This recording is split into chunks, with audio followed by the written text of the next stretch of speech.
Class 11 semester 1 দ্বিতীয় অধ্যায়। এই দ্বিতীয় অধ্যায়ে রাষ্ট্রের সংজ্ঞা এবং বৈশিষ্ট্য।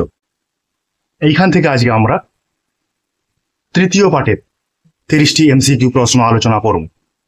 এই কোশ্চেনগুলো শুধু 11-এর জন্য না, অন্যান্য ক্লাসে বা অন্যান্য পরীক্ষার জন্য, যেমন এসএসসি, মাদ্রাসা এইসব পরীক্ষার জন্য এই কোশ্চেনগুলো প্রয়োজন হয়।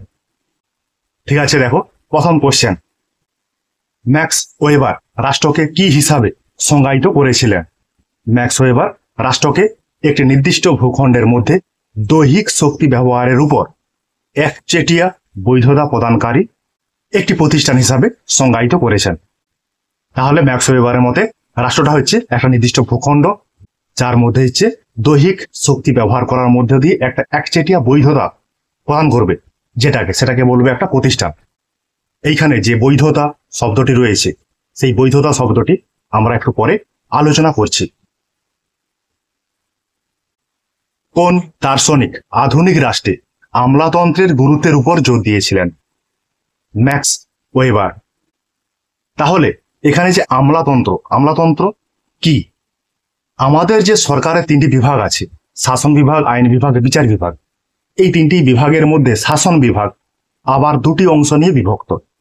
শাসন বিভাগে রাজনৈতিক অংশ রয়েছে এবং অরাজনৈতিক অংশ রয়েছে। রাজনৈতিক অংশ সেটা কি করে? মন্ত্রীগণ জনগণের দ্বারা নির্বাচিত হন।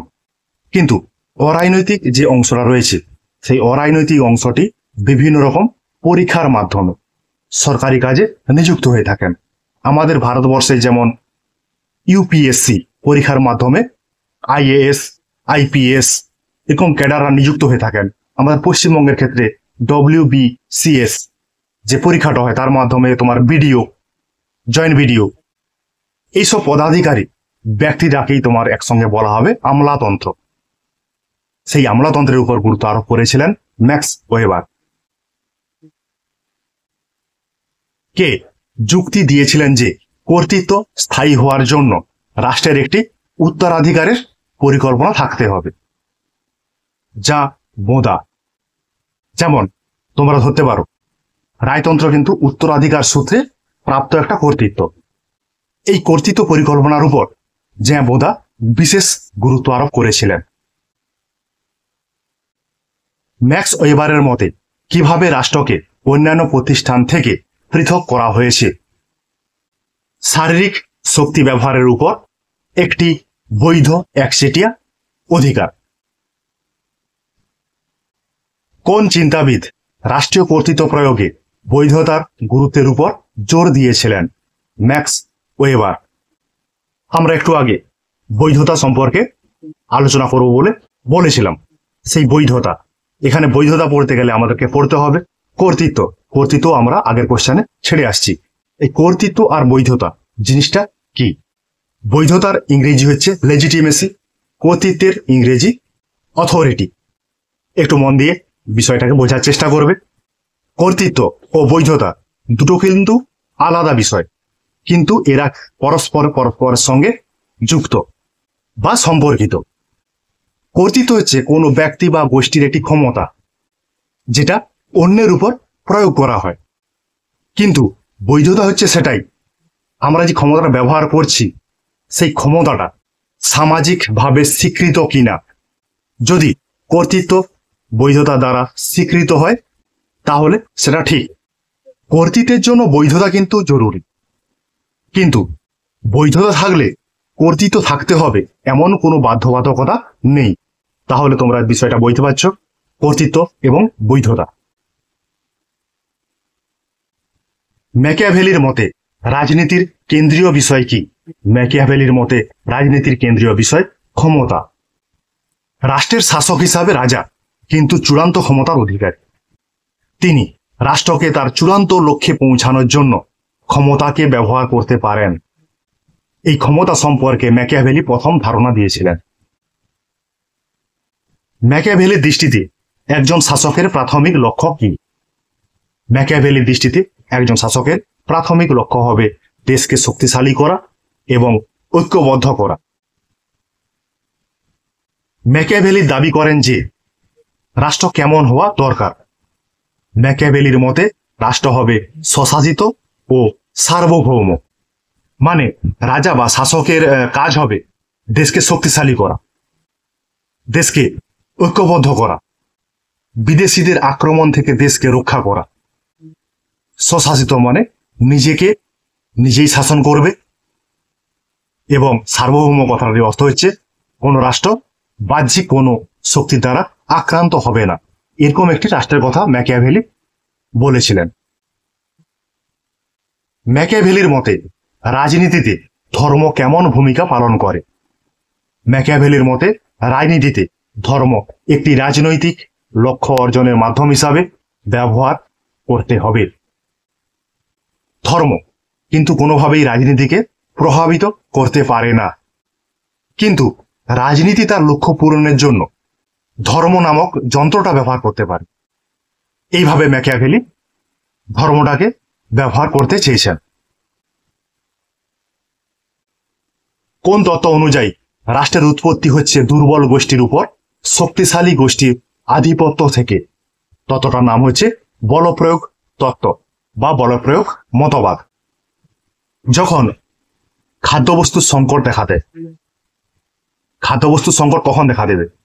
যখন জনসংখ্যা বৃদ্ধি পাবে। এই খাদ্য সংকট দেখা দিলে, বাসস্থানের সংকট দেখা দিলে, একটি জনগোষ্ঠী নিজেদের অস্তিত্ব রক্ষা করার জন্য অন্য জনগোষ্ঠীর উপর আক্রমণ চালায়, মানে যুদ্ধে লিপ্ত হয়। এই দুই জনগোষ্ঠীর মধ্যে যে যুদ্ধে জয়লাভ করবে সেই জনগোষ্ঠী আবার অন্য কোনো জনগোষ্ঠীর উপর আক্রমণ করবে। এইভাবে আক্রমণ করতে করতে ওই জনগোষ্ঠী একটা বৃহৎ এলাকা নিজেদের এখতিয়ারভুক্ত করে নেবে, তখনই গড়ে উঠবে রাষ্ট্র। এটাই হচ্ছে বলপ্রয়োগ মতবাদের কথা, যদিও এটা একটা কাল্পনিক মতবাদ। ঐশ্বরিক উৎপত্তি তত্ত্ব অনুসারে কাকে পৃথিবীতে ঈশ্বরের প্রতিনিধি হিসাবে বিবেচনা করা হয়েছিল? রাজাকে। এই তত্ত্ব অনুসারে রাষ্ট্র ঈশ্বর কর্তৃক সৃষ্ট বা সৃষ্টি। রাজা হলেন পৃথিবীতে ঈশ্বরের প্রতিনিধি। রাজা ঈশ্বর ছাড়া অন্য কোনো প্রতিষ্ঠান, ব্যক্তি বা ব্যক্তি সংসদের কাছে নিজের কাজকর্মের জন্য জবাবদিহি করতে রাজি নন। এরকম যখন একটি পরিস্থিতি আসবে তখন তাকে বলা হবে তোমার ঐশ্বরিক মতবাদ, যদিও এই মতবাদটি একটি কাল্পনিক মতবাদ। ইতিহাসে এর কোনো প্রমাণ পাওয়া যায়নি যে রাষ্ট্র ঈশ্বর কর্তৃক সৃষ্টি হয়েছে, রাজা ঈশ্বরের প্রতিনিধি। এই যে বিষয়গুলো ইতিহাসের কোনো প্রমাণ পাওয়া যায়নি, সেই জন্য এটাকে কাল্পনিক মতবাদ বলা হয়েছে। সামাজিক চুক্তি তত্ত্ব অনুযায়ী রাষ্ট্র তৈরি হয় কিভাবে? ব্যক্তিদের মধ্যে একটি স্বেচ্ছাসেবী চুক্তির দ্বারা। এটিও একটি কাল্পনিক মতবাদ। প্রাকৃতিক অবস্থায় মানুষের জীবন যখন দুর্বিষহ হয়ে ওঠে, সেই দুর্বিষহ অবস্থা থেকে মানুষ যখন মুক্তির পথ খোঁজার চেষ্টা করে, তখনই মানুষ নিজেদের মধ্যে একটা চুক্তিতে আবদ্ধ হয়। সেই চুক্তি হলো সামাজিক চুক্তি। এই সামাজিক চুক্তির ফলেই রাষ্ট্র সৃষ্টি হয়েছে বলে সামাজিক চুক্তি মতবাদীরা বিশ্বাস করেন, যদিও এটারও কোনো ইতিহাসে প্রমাণ নেই। এই জন্য এটাকে বলা হবে কাল্পনিক মতবাদ, যেটা আমরা একটু আগে আলোচনার সময় বললাম। আদর্শবাদীরা রাষ্ট্রকে কিরূপ প্রতিষ্ঠান হিসাবে বর্ণনা করেছিলেন? আদর্শবাদীরা রাষ্ট্রকে একটি সর্বাত্মক ও অভ্রান্ত প্রতিষ্ঠান রূপে বর্ণনা করেছিলেন। আদর্শবাদী তাত্ত্বিক কারা?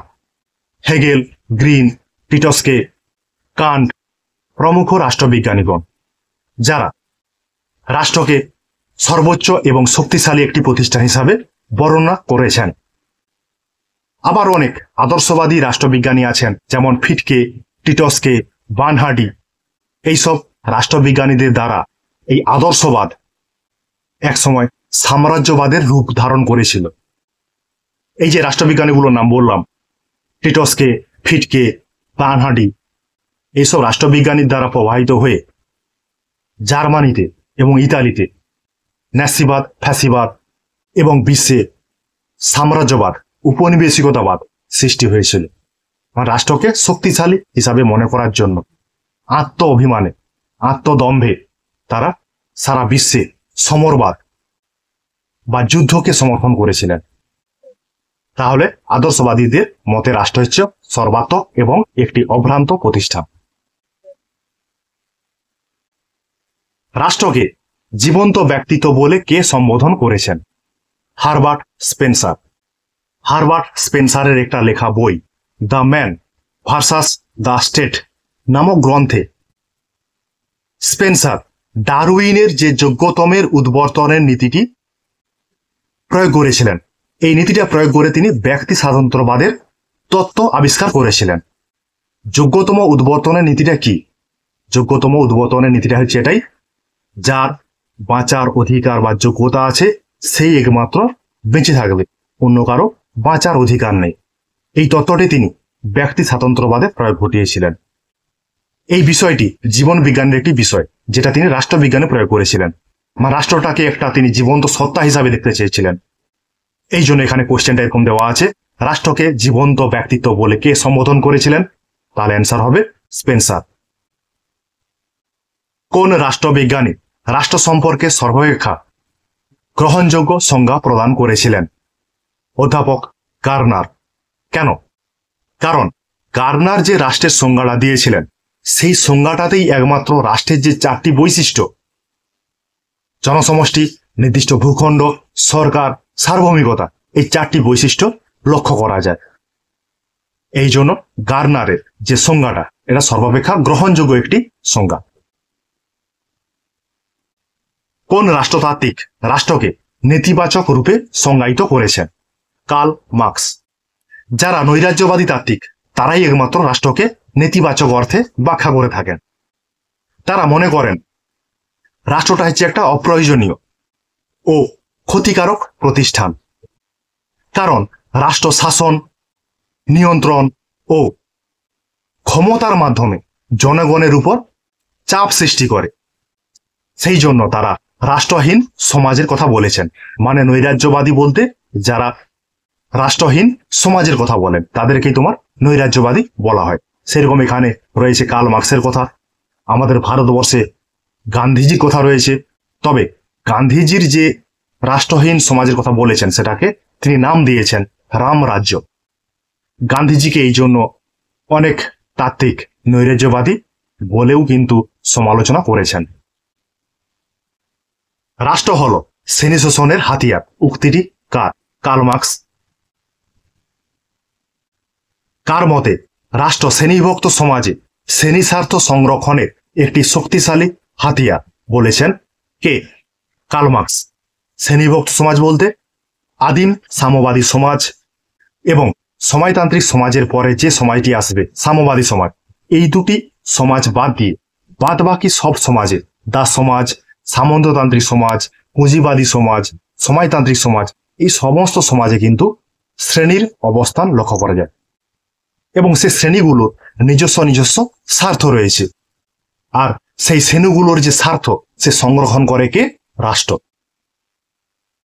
কারা রাষ্ট্রের অবলুপ্তির কথা বলেছেন? মার্ক্সবাদীরা। কারণ আদিম সাম্যবাদী সমাজে যখন সম্পত্তি ধারণা ছিল না তখন রাষ্ট্র নামক যন্ত্রটাও ছিল না। তো সময়তান্ত্রিক সমাজের পরে যখন সাম্যবাদ প্রতিষ্ঠা হবে তখনও কিন্তু সেখানে কোনো রকম কোনো শ্রেণী থাকবে না। আর শ্রেণী না থাকলে সেখানে কোনো রাষ্ট্রের প্রয়োজন হবে না, কারণ রাষ্ট্র হচ্ছে শ্রেণী স্বার্থ সংরক্ষণের জন্য একটি হাতিয়ার। তা সেখানে শ্রেণী নেই, তা হাতিয়ারেরও প্রয়োজন নেই। মার্ক্সবাদীদের মতে কখন রাষ্ট্রের বিলোপ ঘটে? শ্রেণীহীন সমাজে, মানে সাম্যবাদী সমাজে। কোন সমাজে রাষ্ট্র ছিল না বলে মার্ক্স মনে করেছেন? আদিম সাম্যবাদী সমাজে। কাদের মতে রাষ্ট্র শাসত্ব বা চিরন্তন প্রতিষ্ঠান নয়? মার্ক্সবাদীদের মতে। কারণ সমাজের স্তর বিন্যাসে যখন সাম্যবাদী সমাজ প্রতিষ্ঠা হবে তখন কিন্তু রাষ্ট্রের আর প্রয়োজন হবে না, সেই জন্য রাষ্ট্রকে শাসত্ব বা চিরন্তন প্রতিষ্ঠান নয় বলে মন্তব্য করেছেন মার্ক্সবাদীরা। মার্ক্সবাদীদের মতে রাষ্ট্র কি? মার্ক্সবাদীদের মতে রাষ্ট্র হচ্ছে উপরিকাঠামো। তাহলে ভিত্তি কি? ভিত্তি হচ্ছে অর্থনীতি এবং তাকে কেন্দ্র করে তোমার গড়ে উঠেছে রাষ্ট্র। এবং রাষ্ট্রের অভ্যন্তরে যে পুলিশ, আইন, মিলিটারি, বিচার বিভাগ আদালত ইত্যাদি ইত্যাদি বিষয়সমূহ, এগুলোকে বলা হবে উপরিকাঠামো। দেখো, যেটা আমরা আলোচনা করেছিলাম, গান্ধীজির রাষ্ট্রহীন সমাজের নাম কি? রামরাজ্য। গান্ধীজি রামরাজ্যের ধারণাটি সত্য এবং অহিংসার উপর প্রতিষ্ঠিত, যেখানে সমস্ত জনগণের অধিকার এবং স্বাধীনতা সংরক্ষিত হবে। সেখানে জনগণের যে অধিকার স্বাধীনতা সংরক্ষিত হবে, রাষ্ট্রের কোনো প্রয়োজন হবে না। এই জন্য গান্ধীজি রামরাজ্য প্রতিষ্ঠার কথা বলেছিলেন। আর এই রামরাজ্য হবে রাষ্ট্রহীন সমাজে, যেখানে জনগণ নিজেদের স্বাধীনতা অধিকার নিজেরাই বুঝে নেবে, এরকম একটা সমাজের কথা গান্ধীজি বলেছিলেন। আর সেই সময়টাই হচ্ছে রামরাজ্য। রাষ্ট্রবিজ্ঞানের কেন্দ্র বিষয় কি? রাষ্ট্রবিজ্ঞানের কেন্দ্রীয় বিষয় রাষ্ট্র। রাষ্ট্রকে কেন্দ্র করেই রাষ্ট্রবিজ্ঞানের শুরু ও সমাপ্তি। উক্তিটি কার? অধ্যাপক গার্নার। রাষ্ট্রবিজ্ঞানের বিষয়বস্তু রাষ্ট্র, এই ধারণাকেই কেন্দ্র করে গার্নার রাষ্ট্রবিজ্ঞানের এরূপ সংজ্ঞা প্রদান করেছেন। কোন রাষ্ট্রবিজ্ঞানীরা রাষ্ট্রকে ঐশ্বরিক কথিত সম্পন্ন নৈতিক প্রতিষ্ঠান রূপে অভিহিত করেছিলেন? আদর্শবাদীরা বা ভাববাদীরা। তারা রাষ্ট্রকে একটি সর্বোচ্চ শক্তিশালী প্রতিষ্ঠান হিসাবে দেখতে চেয়েছিলেন। দ্য স্টেট অ্যান্ড রেভলিউশন গ্রন্থটি লেখককে? লেনিন। 1917 সালে এই বইটি প্রকাশিত হয়েছিল।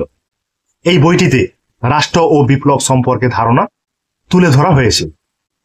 ওই 1917 সালে লেনিনের নেতৃত্বে রাশিয়াতে সময়তান্ত্রিক বিপ্লব সংগঠিত হয়েছিল, যে বিপ্লবটির নাম রুশ বিপ্লব। আর এই রাশিয়াই প্রথম দেশ, মানে বিশ্বে প্রথম দেশ যেটাতে সময়তন্ত্র প্রতিষ্ঠিত হয়েছিল, যেটা কিন্তু লেনিনের নেতৃত্বে। সালটা কত? 1917।